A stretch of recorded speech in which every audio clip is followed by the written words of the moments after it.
வணக்கம், welcome to Ammachi's kitchen. இன்றைக்கி நம்ம பார்க்க போகிற சக்கரை வள்ளி கிழங்கு வச்சு ஒரு இனிப்பு மாதிரி ஒரு ஸ்வீட் மாதிரி செஞ்சு காட்டுறேன். வாங்க பார்க்கலாம். தேவையான பொருட்கள் என்னென்னங்கன்னு பார்த்துடலாங்க. இதுக்கு நிறையா பொருள் வேண்டாம். சக்கரை வள்ளி கிழங்கு துண்டு துண்டாக நறுக்கி வச்சுருக்கோம். வெள்ளம் பொடியாக நுணுக்கி வச்சுருக்கோம். தண்ணி எடுத்து வச்சுருக்கோம். வெண்ணெய் எடுத்து வச்சுருக்குறாங்க. வீட்டில் தயாரித்து எடுத்து வச்ச வெண்ணெய் எடுத்து வச்சுருக்கோம். எப்படி செய்கிறதுங்கிற காட்டுறேன் பாருங்கள். அடுப்பத்தை வச்சுருக்கோம். அடுப்பில் கடாயை வச்சுருக்கோம். கொஞ்சம் தண்ணி விடலாம்.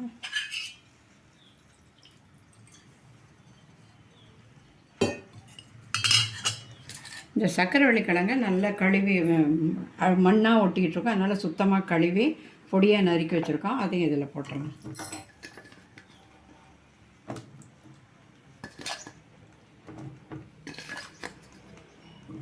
குக்கரில் எல்லாம் வச்சா சீக்கிரம் குழஞ்சிடுங்க. அதனால் நான் அதில் வைக்க மாட்டேன். இதில் தான் வச்சுருக்கேன்.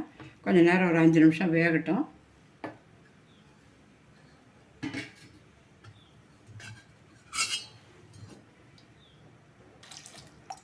மூடி வச்சிடலாம்.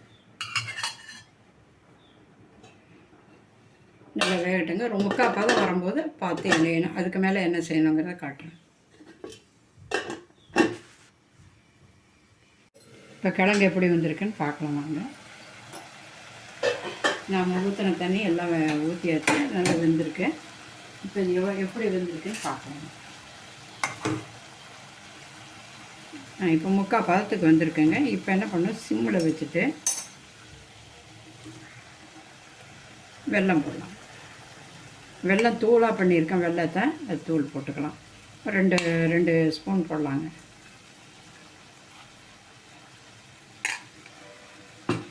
இதே டயத்தில் கொஞ்சம் வெண்ணெயும் போட்டுக்கலாம். வெண்ணெயோ நெய்யோ நம்ம வீட்டில் என்ன இருக்கோ அது போடலாம். நான் வீட்டில் வெண்ணெய் இருக்கனால வெண்ணெய் போடுறேன்.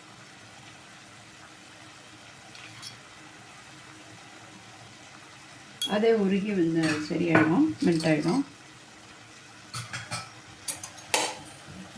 நல்லா சிம்மில் வச்சிடலாம்.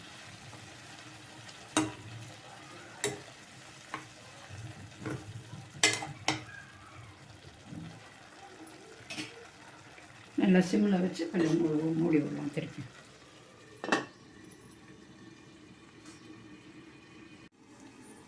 இப்போ ஏற்கனவே வெல்லம் போட்டு வச்சுருக்கோம். அந்த வெண்ணெயும் போட்டோம். அதனால் இடையில திறந்து பார்த்துக்கலாம்.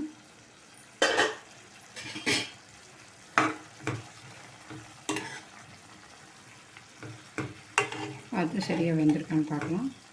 வெந்திருக்குங்க. இருந்தாலும் இன்னும் கொஞ்சம் நல்லா சுண்டுட்டோம். இப்போ பாருங்கள், திறந்து பார்க்கலாம். பாருங்கள், இது நல்லா பாகோட சேர்ந்து இந்த வெண்ணையும் சேர்ந்து நல்லா ஒரு ஸ்வீட்டு மாதிரி கலந்துருக்கு. இப்போ இதை அடுப்பை நிறுத்திடலாம். அடுப்பை நிறுத்திட்டு வேறு இதை கிண்ணத்துக்கு மாற்றிக்கலாம். இது எப்படி இந்த சக்கரை வள்ளி கிழங்கு சாப்பிட்றா நிறைய நன்மைகள் இருக்குதுன்னு சொல்கிறாங்க. அதை ஃபாலோ பண்ணுங்கள். குழந்தைங்களுக்கும் நல்லது, வளர்கிறவங்களுக்கும் நல்லது. மூட்டு வலிக்கெல்லாம் நல்லதுங்கிறாங்க. செஞ்சு சாப்பிடுங்க. இது ஈஸியாக கிடைக்கக்கூடிய ஒரு பொருள் தாங்க.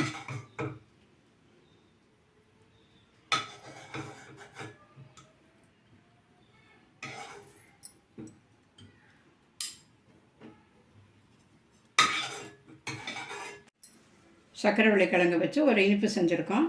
குழந்தைங்கள்லாம் ஸ்கூல் விட்டு வந்தோன்னா அவங்களுக்கு என்ன ஸ்நாக்ஸ் செய்கிறதுன்னு தெரியாமல் தவிக்க வேண்டாம். இந்த மாதிரி சின்ன கிழங்குங்களை பொடியாக நறுக்கி போட்டு வெல்லம் போட்டு வெண்ணெய் போட்டு வேக வச்சு இறக்கி கொடுத்து ஸ்பூனை போட்டு கிண்ணத்தில் கொடுக்கலாம். அது மாத்திரம் இல்லைங்க, இதுக்கு வந்து வெல்லம் வீட்டில் வெண்ணெய் இருந்ததுனால வெண்ணெய் போட்டால் நெய் போட்டிங்கன்னா இன்னும் நல்லா மணமாக டேஸ்ட்டாக இருக்கும். செஞ்சு பாருங்கள். செஞ்சு பார்த்துட்டு எப்படி இருக்குதுங்கிறத அப்புறம் சொல்லுங்கள். எப்படி இருக்குதுன்னு பார்த்துட்டு சொல்லுங்கள். சப்ஸ்கிரைப் பண்ணுங்கள். நன்றி, வணக்கம்.